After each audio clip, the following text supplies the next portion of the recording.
Community radio ബെൻസിഗറിൽ ഇപ്പോൾ കഥാസാഗരം തയ്യാറാക്കി അവതരിപ്പിക്കുന്നത് ബോണി ജെ ബേസിൽ.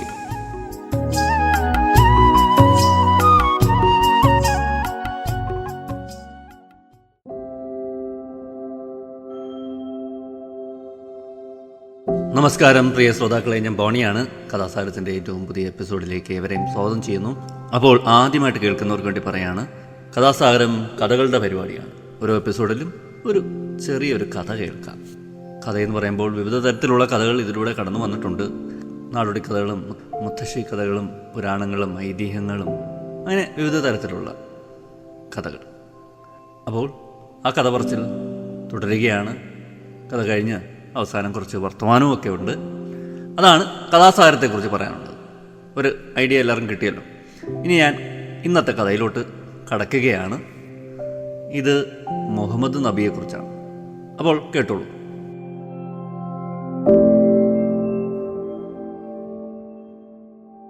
ഒരു ദിവസം മുഹമ്മദ് നബി തൻ്റെ ശിഷ്യന്മാരിൽ ആരെയോ കാണാൻ വീട്ടിൽ നിന്നിറങ്ങി. മദീന നഗരത്തിലെ നിരത്തിലൂടെ നടന്ന് നബി തിരുമേനി ഒരു ഈന്തപ്പന തോട്ടത്തിൽ പ്രവേശിച്ചു. തോട്ടത്തിൽ പലരും വിശ്രമിക്കുന്നുണ്ടായിരുന്നു. ആ കൂട്ടത്തിൽ അദ്ദേഹത്തിൻ്റെ ശിഷ്യന്മാരിൽ ചിലരുമുണ്ട്. തോട്ടത്തിൻ്റെ ഒരു മൂലയിൽ ഒരു കുറ്റിയിൽ കെട്ടിയിട്ട ഒട്ടകത്തെ പ്രവാചകൻ ശ്രദ്ധിച്ചു. ആ ഒട്ടകത്തെ ശ്രദ്ധിക്കാൻ പ്രത്യേക കാരണമുണ്ട്. ഒട്ടകം ഇടയ്ക്കിടയ്ക്ക് അതിദയനീയമായ രീതിയിൽ ഒരു ശബ്ദം പുറപ്പെടുവിക്കുന്നുണ്ടായിരുന്നു. നബി തിരുമേനി സാവധാനം ഒട്ടകത്തെ കെട്ടിയിട്ട ഭാഗത്തേക്ക് ചെന്നു. അടുത്ത് ചെന്നപ്പോൾ അദ്ദേഹത്തിന് മനസ്സിലായി ആ ഒട്ടകം കരയുകയാണെന്ന്. കവിളിലൂടെ ഉരുണ്ടിറങ്ങുന്ന കണ്ണീർ കണങ്ങളാൽ അതിൻ്റെ കവിളത്തെ രോമങ്ങളെല്ലാം നനഞ്ഞ് ഒട്ടിയിരിക്കുന്നു. ആ സാധു ജീവിയോട് അലിവ് തോന്നിയ തിരുമേനി സാവധാനം അതിൻ്റെ കവിളത്ത് തലോടുകയും കണ്ണീര് തുടയ്ക്കുകയും ചെയ്തു. ആ സാധു മൃഗം കരച്ചിൽ നിർത്തി. നബി ഒട്ടകത്തിൽ നിന്ന് അകന്ന് തോട്ടത്തിലിരിക്കുന്ന ജനങ്ങളെ നോക്കി ഉറക്കെ ചോദിച്ചു, ആരാണ് ഈ ഒട്ടകത്തിൻ്റെ ഉടമസ്ഥൻ? നബിയുടെ ചോദ്യം കേട്ട് മരത്തിൻ്റെ ചുവട്ടിലിരിക്കുന്ന ഒരു മനുഷ്യൻ എഴുന്നേറ്റ് വന്ന് നബിയെ വണങ്ങിക്കൊണ്ട് പറഞ്ഞു, ഞാനാണ് പ്രവാചകരെ, ഒട്ടകത്തിൻ്റെ ഉടമസ്ഥൻ. ഓഹോ, നിങ്ങളാണോ? ആ സാധു മൃഗത്തിനോട് നിങ്ങൾ എന്ത് ക്രൂരതയാണ് കാണിക്കുന്നത്? അത് ദയനീയമായി കരയുന്നത് നിങ്ങൾ കേട്ടില്ലേ? നിങ്ങൾക്ക് വേണ്ടി കഠിനാധ്വാനം ചെയ്യുന്ന ആ സാധു മൃഗത്തിന് നിങ്ങൾ വേണ്ടത്ര ഭക്ഷണം കൊടുക്കുന്നുണ്ടോ?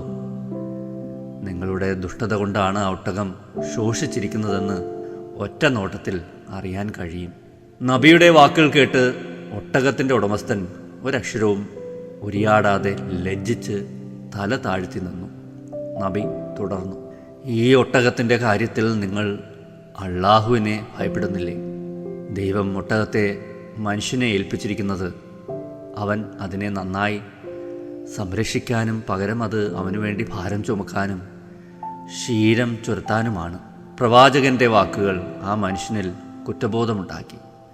അയാൾ പറഞ്ഞു, തിരുമേനി ക്ഷമിക്കണം, ഞാൻ ചെയ്തത് തികഞ്ഞ അപരാധമാണ്.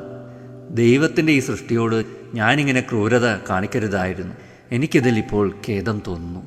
ഞാനിനി അതിനെ വേണ്ട വിധത്തിൽ സംരക്ഷിച്ചോളാം. പ്രവാചകൻ അയാളോട് സ്നേഹപൂർവ്വം ഇങ്ങനെ പറഞ്ഞു, എല്ലാ ജീവികളോടും നാം നല്ല നിലയിൽ വർത്തിക്കണം. അവയ്ക്ക് നന്മ ചെയ്താൽ ദൈവം സന്തോഷിക്കും, അവയോട് ക്രൂരത കാട്ടിയാൽ കോപിക്കുകയും ചെയ്യും. ഇത്രയുമാണ് കഥ.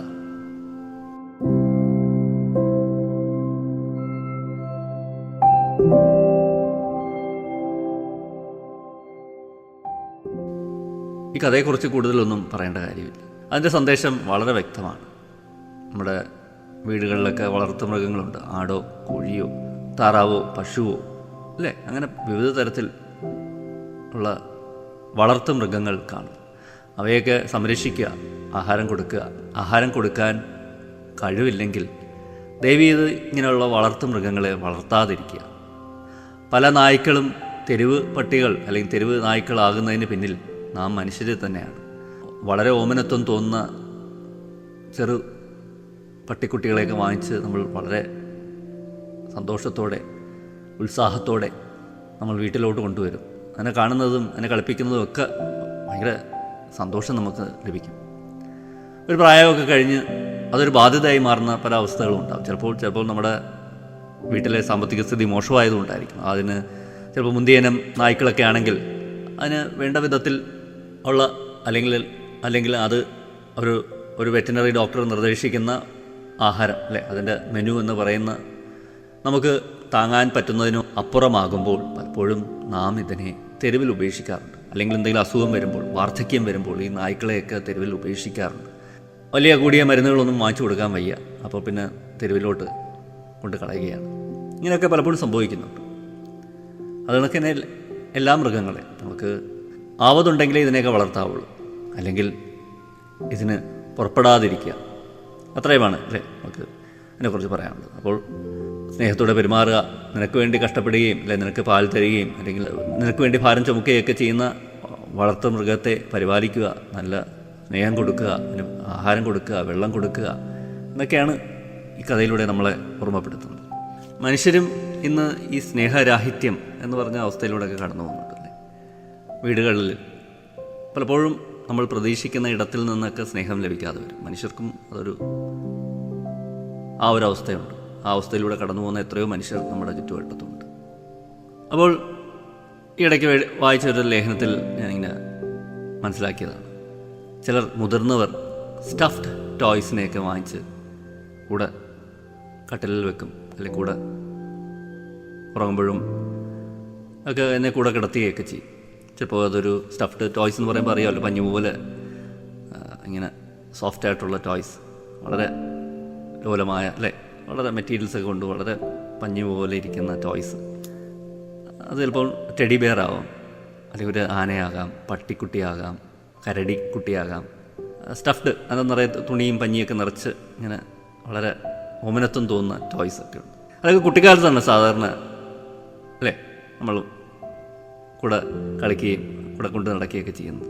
പക്ഷേ ഈ സ്നേഹരാഹിത്യം കാരണം എനിക്ക് തോന്നുന്നു ഇപ്പോൾ മുതിർന്നവരുമൊക്കെ പഴയ ഓർമ്മകളിലോട്ട് പോകാനായിട്ടൊക്കെ ഇത് വാങ്ങിക്കുകയും താലോലിക്കുകയും കൂടെ കട്ടിൽ കിടത്തുകയൊക്കെ ചെയ്യുന്നുണ്ട്. ടെഡി ബെയർസ് എന്നൊക്കെ പറഞ്ഞാൽ ആ ഗണത്തിൽപ്പെടുന്ന അല്ലെങ്കിൽ ഒരു പട്ടിക്കുട്ടിയാകാം, അല്ലെങ്കിൽ ആനക്കുട്ടിയാകാം, അങ്ങനെ വിവിധ തരത്തിലുള്ള ഈ സോഫ്റ്റ് ടോയ്സ് ധാരാളം കിട്ടുമല്ലോ. വിവിധ തരത്തിലുള്ള ഇത് കണക്കുള്ള സ്റ്റഫ്ഡ് ടോയ്സ് ധാരാളം നമ്മുടെ ചുറ്റുവട്ടത്തുണ്ട്, കിട്ടുകയും ചെയ്യും. ഇത് ഒരു ഗ്ലോബൽ മാർക്കറ്റിൽ വലിയ ഒരു വിപണിയാണ്. 11.76 ബില്യൺ കച്ചവടമാണ്, അല്ലെങ്കിൽ വാണിജ്യപരമായിട്ടുള്ള വലിയൊരു കച്ചവടമാണ് നടന്നത്. അതായത് 11.76 ബില്യൺ രൂപയുടെ വിപണനമാണ് നടന്നത്. വർഷം തോറും ഒരു 8.2% ഗ്രോത്ത് റേറ്റും ഒക്കെ പറയുന്നുണ്ട്. അതൊരു വലിയൊരു ബിസിനസ്സാണ്. കുട്ടികളാണ് പ്രധാനമായിട്ടും ഇതിൻ്റെ ഈ ടോയ്സിൻ്റെ ഉപഭോക്താക്കൾ എന്ന് പറയണമെങ്കിൽ നമുക്ക് വിശേഷിപ്പിക്കാം. ഇപ്പോൾ അത് മുതിർന്നവർക്കും വേണ്ടിയും നിർമ്മിക്കപ്പെടുന്നുണ്ട്. മുതിർന്നവരും ആവശ്യക്കാരായിട്ട് വരുന്നുണ്ട്. അങ്ങനെ ഒരു ട്രെൻഡും കൂടെ ഉണ്ട്. പ്രത്യേകിച്ച് ആങ്സൈറ്റിയും ഉത്കണ്ഠാരോഗമുള്ളവർ, അതായത് ആങ്സൈറ്റി ഉള്ളവർ, സ്ട്രെസ്സുള്ളവർ, വളരെ വിഷാദ അവസ്ഥയിലോട്ടൊക്കെ മനസ്സ് നീങ്ങുന്ന ആൾക്കാരുണ്ട്. അവർക്കൊക്കെ ഈ ഇങ്ങനെ കെട്ടിപ്പിടിച്ച് ഇരിക്കാൻ പറ്റുന്ന ഇത്തരം ടോയ്സ് വളരെ ആശ്വാസകരമാണ്. അത് വലിയ മുന്തിയ ബ്രാൻഡുകളൊക്കെ ഉണ്ട്, വലിയ വിലയൊക്കെ ഉള്ള ഇത് കച്ചവടം ചെയ്യുന്ന വലിയ മുന്തിയ ബ്രാൻഡുകളൊക്കെ ഉണ്ട്. നല്ല വെയിറ്റുള്ള ഇത്തരം സോഫ്റ്റ് ടോയ്സിനൊക്കെ വലിയ ഡിമാൻഡാണ്.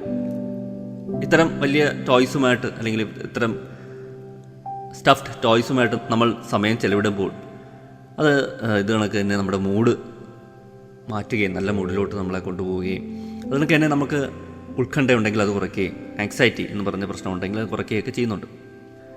ഒരു സൈക്കാട്രിസ്റ്റ് പറയുന്നത് ഇത്തരം സ്റ്റഫ്ഡ് ടോയ്സ്, പ്ലഷ് ടോയ്സ് എന്നൊക്കെ പറയുന്ന ഗണത്തിൽപ്പെട്ട ടോയ്സ് കുട്ടിക്കാലത്തെ ഓർമ്മകൾ നമ്മളിലേക്ക് എത്തിക്കുമെന്നാണ്.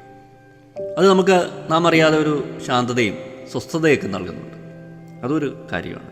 ഒരു തിരക്ക് പിടിച്ച ഒരു ദിവസമൊക്കെ കഴിഞ്ഞ് വളരെ സ്ട്രെസ്ഡായ അല്ലേ, ക്ഷീണിതനായ അവസ്ഥയിൽ നിന്നൊക്കെ മാനസികമായിട്ടും ശാരീരികമായിട്ടൊക്കെ ക്ഷീണിതനായിട്ടൊക്കെ തിരിച്ചു വരുമ്പോൾ ഇത് ഈ ഒരു സ്റ്റഫ്ഡ് ടോയ്, പഞ്ഞു പോലത്തെ ഈ ടോയ്കൾ നമുക്ക് വളരെ ഒരു സന്തോഷവും സുഖവും ഒക്കെ നൽകുകയൊക്കെ ചെയ്യുന്നുണ്ട്. അതിൻ്റെ സാമീപ്യം അതിൻ്റെ കാരണം വേറൊന്നുമല്ല, കോർട്ടിസോൾ ലെവൽ അല്ലെങ്കിൽ കോർട്ടിസോൾ ഹോർമോൺ കുറയ്ക്കുന്നതുകൊണ്ടാണ്. കോർട്ടിസോൾ ഹോർമോൺ ഉണ്ടാകുമെന്ന് പറയുമ്പോൾ അതിനകത്ത് നമുക്ക് അതിൻ്റെ അർത്ഥം നമുക്ക് സ്ട്രെസ് ഉണ്ട് എന്നുള്ളതാണ്. അപ്പോൾ ഈ ഇത്തരം ടോയ്സുമായിട്ട് സമ്പർക്കം ഉണ്ടാകുമ്പോൾ സെറോട്ടോണിനും ഡൊപാമിനും ഒക്കെ ശരീരത്തിൽ ഉൽപ്പാദിപ്പിക്കപ്പെടുകയും അത് നമുക്കൊരു ശാന്തതയും സമാധാനവും സ്വസ്ഥതയും ഒക്കെ നൽകുന്നുണ്ട്. പ്രത്യേകിച്ച് സ്ട്രെസ്സും സോഷ്യൽ ആങ്സൈറ്റിയും ഒരു ആരുമില്ലാത്തൊരു തോന്നലൊക്കെ ഉണ്ടെങ്കിൽ ഇത്തരം കളിപ്പാട്ടങ്ങൾ ഒരു ശാന്തത നൽകുന്നുണ്ട്, ആരൊക്കെ ഉണ്ടെന്നുള്ളൊരു തോന്നൽ ജനിപ്പിക്കുന്നുണ്ട്. അപ്പോൾ കുട്ടികളും കൗമാരപ്രായക്കാരും വലിയവരും പിന്നെ പ്രായം ചെന്നവരും വയോധികരും എല്ലാം ഇത് ഇഷ്ടപ്പെടുന്നു എന്നാണ് എനിക്ക് ആ ലേഖനത്തിൽ നിന്ന് മനസ്സിലാക്കാൻ സാധിച്ചത്. പ്രത്യേകിച്ച് ഡിമെൻഷ്യയൊക്കെ ഉള്ള സീനിയേഴ്സ് അല്ലേ, മുതിർന്നവർ, അവർക്ക് ഇത് വലിയൊരു ആശ്വാസമാണ്. ഇതൊരു ചികിത്സാ മാർഗമാക്കുന്നതിൻ്റെ സാധ്യതകളൊക്കെ ഇത്തരം മാനസിക രോഗങ്ങളെക്കുറിച്ച് പഠിക്കുന്നവരൊക്കെ അതിനൊരു തെറാപ്പി പോലെയൊക്കെ ഉപയോഗിക്കാനൊക്കെ ഉള്ള ശ്രമങ്ങൾ നടക്കുന്നുണ്ട്. അതിൻ്റെ വിവിധ സാധ്യതകളൊക്കെ പരിശോധിക്കുന്നുണ്ട്. അപ്പോൾ ഒരു തെറാപ്പി പോലെയൊക്കെ ഉപയോഗിക്കാൻ സാധിക്കുമോ എന്നൊക്കെ ഉള്ള മേഖലകൾ പല പരീക്ഷണങ്ങളും നടത്തുന്നുണ്ട്. അപ്പോൾ ഇതെല്ലാം വിരൽ ചൂണ്ടുന്നത് മനുഷ്യന് എപ്പോഴും ഒറ്റപ്പെടലുണ്ട്. മനുഷ്യന് ശാസ്ത്രം നമ്മുടെ ഭൗതികതയൊക്കെ വലിയ രീതിയിൽ മെച്ചപ്പെടുകയും നമുക്കൊത്തിരി സുഖസൗകര്യങ്ങളൊക്കെ നൽകുകയൊക്കെ ചെയ്യുമ്പോഴും മനുഷ്യൻ ഒറ്റപ്പെട്ട് തന്നെയാണ് ഇരിക്കുന്നത്. അവൻ വല്ലാതെ ഒറ്റപ്പെടൽ അനുഭവിക്കുന്നുണ്ട്. കുടുംബത്ത് പോലും ചുറ്റുവട്ടത്ത് ഒത്തിരി ആളുകൾ ഉള്ളപ്പോഴും അല്ലെങ്കിൽ കുടുംബാംഗങ്ങൾ ഉള്ളപ്പോഴും അവൻ ഒറ്റപ്പെടുന്നുണ്ട്. എവിടേക്കോ അവൻ ഒറ്റപ്പെടൽ അനുഭവപ്പെടുന്നുണ്ട്. അവൻ അവൻ്റേതായ ഒരു ഷെല്ലിലാണ് അവൻ്റെതായ ഒരു കൂടിനകത്താണ്. ആ കൂട് പൊട്ടിച്ചൊക്കെ അവന് ചിലപ്പോൾ വരാൻ കഴിയുന്നില്ല. അപ്പോൾ അവിടെ അവന് ഏകാന്തത അനുഭവിക്കുന്നുണ്ട്. അവിടെയാണ് ഇങ്ങനെയുള്ള ഇത്തരം സ്റ്റഫ് ടോയ്സിൻ്റെയൊക്കെ ഒരു പ്രസക്തി നമ്മൾ മനസ്സിലാക്കുന്നത്. അപ്പോൾ അതൊരു നമ്മുടെ ഒരു വീഴ്ച തന്നെയാണ്. നമ്മളൊരു സാമൂഹികപരമായിട്ട് നമ്മൾ വളരുമ്പോൾ നമ്മൾ ഒറ്റപ്പെടുന്നു എന്നുള്ളൊരു സത്യം നമ്മളെ ബോധ്യപ്പെടുത്തുകയാണ്. ഇത് പറഞ്ഞുകൊണ്ട് ഞാൻ ഇന്നത്തെ കഥാസാഗരം ഞാനിവിടെ അവസാനിപ്പിക്കുന്നു. അടുത്ത എപ്പിസോഡിൽ പുതിയൊരു കഥയും പുതിയ കുറച്ച് വിശേഷങ്ങളുമായി വീണ്ടും നമുക്ക് കേട്ടുമുട്ടാം. ഇത്ര നേരം നിങ്ങളുടെ വിലപ്പെട്ട സമയം എനിക്ക് നൽകിയതിന് എല്ലാവർക്കും നന്ദി, നമസ്കാരം. Signing off, Bony. Community radio ബെൻസിഗറിൽ നിങ്ങളിപ്പോൾ കേട്ടത് കഥാസാഗരം. തയ്യാറാക്കി അവതരിപ്പിച്ചത് ബോണി ജെ ബേസിൽ.